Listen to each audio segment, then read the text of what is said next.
నేటి మాట లోపల అమలక ఏకాదశి గురించి తెలుసుకుందాం. దాన ఫలాన్ని అక్షయము చేసే అమలక ఏకాదశిని దాత్రి ఏకాదశి అని, అమృత ఏకాదశి అని నామాంతరాలు ఉన్నాయి, అంటే పేర్లు ఉన్నాయన్నమాట వాటికి. అమలక వృక్షే జనార్దన అంటారు కనుక ఈరోజు ఉసిరి చెట్టు కింద లక్ష్మీనారాయణులను పూజిస్తే అధిక ఫలం ఉంటుంది. ఈరోజు ఏ దానం చేసినా అది అక్షయం అవుతుంది. కొన్ని సాంప్రదాయాల వారు ఈ రోజున సంపదలిచ్చే లక్ష్మీదేవిని పూజిస్తారు.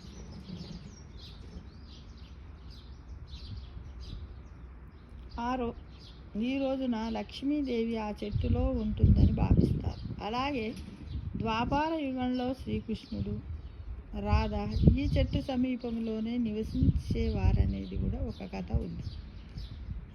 ఇక కార్తీక మాసములో ఉసిరికాయల ప్రస్తావన వస్తుంది. ఉసిరికి కొమ్మ తెచ్చి పూజ చేయడము, ఉసిరికాయ దీపాలు వత్తులు వెలిగించడము, ఉసిరి చెట్టు కింద భోజనం చేయడం వంటి పలు రకాల క్రియలు చేస్తారు. మళ్ళీ ఉసిరి ప్రస్తావన కనబడేది పాల్గొన మాసంలో. ఉసిరి ఎంతో ప్రశస్తమైనది, దీనిలో ఎన్నో ఔషధ గుణాలున్నాయి. ఇక చైత్ర మాసంలో కాసే ఉసిరి పండ్లకు ఒక ప్రత్యేకమైన ఔషధ గుణం ఉంటుందని, వాటి కోసం ప్రత్యేకంగా వెతుక్కుంటామని ఒక వైద్య గ్రంథాన్ని ఊటకిస్తూ ఒక ఆయుర్వేద వైద్యుడు తెలిపారు. కొన్ని ప్రాంతాలలోని గోదావరి తీరవాసులు దీనిని కోరుకొండ ఏకాదశిగా వ్యవహరిస్తారు. ఈరోజు కోరుకొండలోని నరసింహస్వామి ఆలయంలో విశేష పూజలు, తిరునాళ్ళు జరుగుతాయి. దీనికి అధిక సంఖ్యలో నుంచి జనం వస్తారు. అన్ని పండగ దినాలకు సంబంధించి ఉన్నట్టే ఈ పర్వానికి సంబంధించి కథలు ఉన్నాయి. ఆ కథలు ఏంటో ఇప్పుడు తెలుసుకుందాం. ఒకసారి చిత్రకేతుడు అనే రాజు వేటకు వెళ్ళాడు. వేట తమకంలో దారి తప్పాడు. పోయేటప్పుడు దారి తప్ప అతను ఒక ప్రాంతానికి వెళ్ళగానే రకరకాల ఆయుధాలు ధరించిన రాక్షసులు అధిక సంఖ్యలో అతన్ని చుట్టుముట్టారు.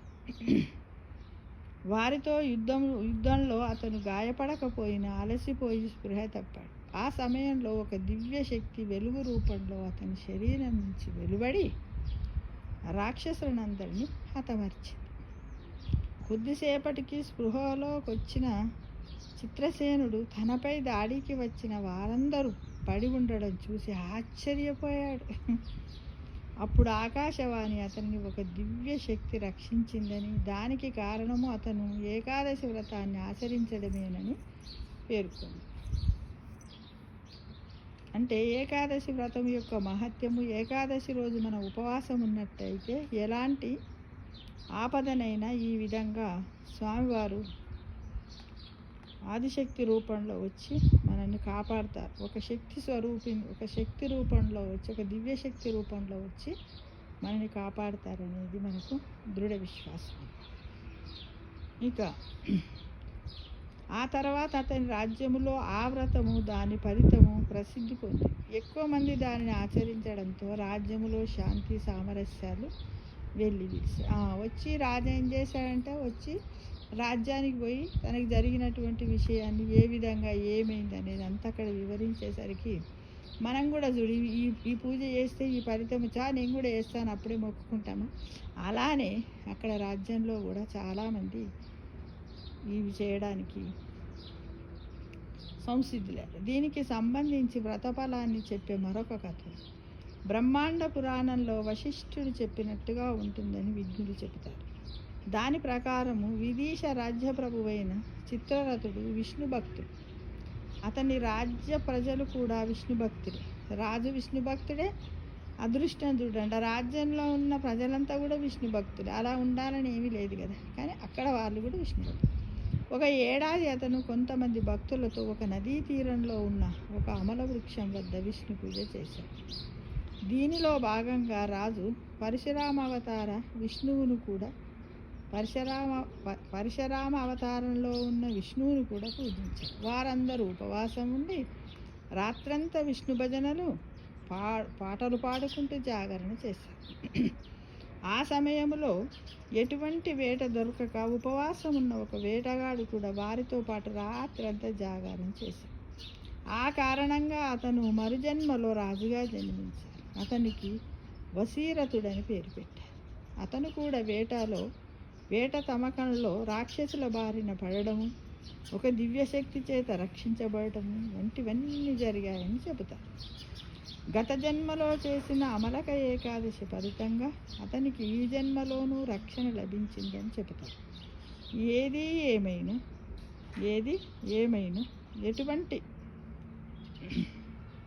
కోరిక లేకుండా పూర్తి భక్తితో ఈరోజు విష్ణు పూజ చేస్తే పైన చెప్పిన విధంగా ఈ జన్మలోను వచ్చే జన్మలోను విశేష ఫలితం ఉంటుందని మనం ఈ కథ ద్వారా తెలుసుకోవచ్చు. ఈరోజు చేసిన దానము వాజపేయం. ఈరోజు మనం చేసినటువంటి దానానికి ఏమని పేరు? వాజపేయం. సోమయజ్ఞములో చేసిన దానముతో సమానమని చెబుతారు. ఇక ఈ రోజున పూజించే అమల వృక్షము ఎన్నో ఔషధ గుణాలు కలిగి ఉన్నదనేది అందరికీ తెలిసింది. దానికి ఎన్నో విశేష లక్షణాలు ఉన్నాయి. వృద్ధాప్యము త్వరగా రాకుండా కాపాడుతుందని, గొంతు నొప్పి, హృదయ సంబంధమైనటువంటి హార్ట్ అటాకులు, ఇక గాల్ బ్లాడర్లో రాళ్ళు, అల్సర్లు, కామెళ్ళు, నొప్పులు, దురదలను, పెయిన్లను కూడా నివారిస్తుందట.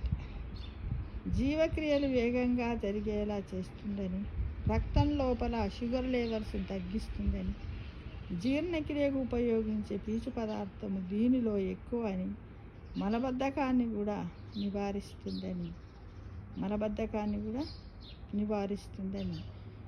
మనము తెలుసుకుంటాం. మలబద్ధకాన్ని నివారిస్తుంది. ఈ విధంగా ఈ ఉసిరి చెట్టుకు చాలా ఔషధ గుణాలు ఉన్నాయని కూడా మనం తెలుసుకుంటాం. ఇక రోగనిరోధక శక్తిని పెంచుతుంది, కంటి చూపును మెరుగుపరుస్తుంది, రక్తశుద్ధి చేస్తుంది, ఎముకలకు బలాన్ని చేకూరుస్తుంది, శరీరాన్ని చల్లబరుస్తుంది, క్యాన్సర్ వచ్చే అవకాశాలను తగ్గిస్తుందని, లివర్ను కాపాడుతుందని, శరీరానికి కాంతినిస్తుందని, జుట్టు నెరవడాన్ని అరికడుతుందని చెబుతారు. అంతేగాక తెల్ల ప్లేగు అనే క్షయవ్యాధి రాకుండా ఇది కాపాడుతుందని కూడా ఆయుర్వేదం చెబుతుంది. అంతేగాక ఈ పండులో షడ్రసాలలో ఒకటి తప్ప అన్నీ ఉంటాయని చెబుతారు. లేని ఆ ఒక్క రసము ఉప్పు అని చెబుతారు. దీంట్లో షడ్రుచులు అంటాం కదా, దాంట్లో ఒక్కటి ఉప్పు మాత్రమే ఉండదట. అమల ఏకాదశి నాడు చేయవలసిన ప్రత్యేక పూజ గురించి తెలుసుకుందాం. ఈ ఉసిరి చెట్టు దగ్గర పూజ చేయడం ప్రత్యేకం. భక్తి శ్రద్ధలతో ఓం నమో నారాయణాయ అని స్మరిస్తూ ఉసిరి చెట్టు మొదట్లో నీళ్ళను పోయాలి. ఆ తర్వాత చెట్టుకు పసుపు, కుంకుమ, గంధం పూలతో అలంకరించి దీపం, ధూపం, అరటి ఆకులు, అరటిపండు నైవేద్యం పెట్టి తర్వాత చెంబులోని కొన్ని నీళ్లను పోసి అందులో తెల్లని దారం ఉండని వేసి ఆ దారాన్ని పచ్చగా తడవనిచ్చిన తర్వాత పచ్చగా పసుపు నీటిలో తడిసిన ఆ పసుపు దారాన్ని ఉసిరి చెట్టుకు సవ్య దిశగా ప్రదక్షిణాలు చేస్తూ చెట్టుకో ఆకు వరసను చొప్పున 13 చుట్లు మహావిష్ణువును స్మరించుకుంటూ చుట్టిన దారాన్ని నిష్కల్మషమైన మనసుతో ముడివేయాలి. అప్పుడు ఈ ప్రదర్శనలు చేస్తున్న సమయంలో స్మరించాలి. దాత్రే దేవి నమస్తుభ్యం సర్వపాప క్షయంకరి వర్చస్సర్వం కుర్మాన్ దేవి ధనవతం తదాకురు. భగవంతుడు భక్తుడి యొక్క ప్రేమతో కూడుకున్న పిలుపుకు స్వామివారు వస్తారు. భగవంతుడు తనపై భక్తి కావాలని కోరుకుంటాడు. సాటి జీవుల్లో ప్రతి పనిలో తనని చూడగలిగే చాలు అని స్వామివారి ఉద్దేశం. అది గ్రహించి వ్యవహరించగలిగితే అంతే చాలు. ఓం నమో నారాయణాయ. ఓం నమో నారాయణాయ. సర్వే జనా సుఖినో భవంతు.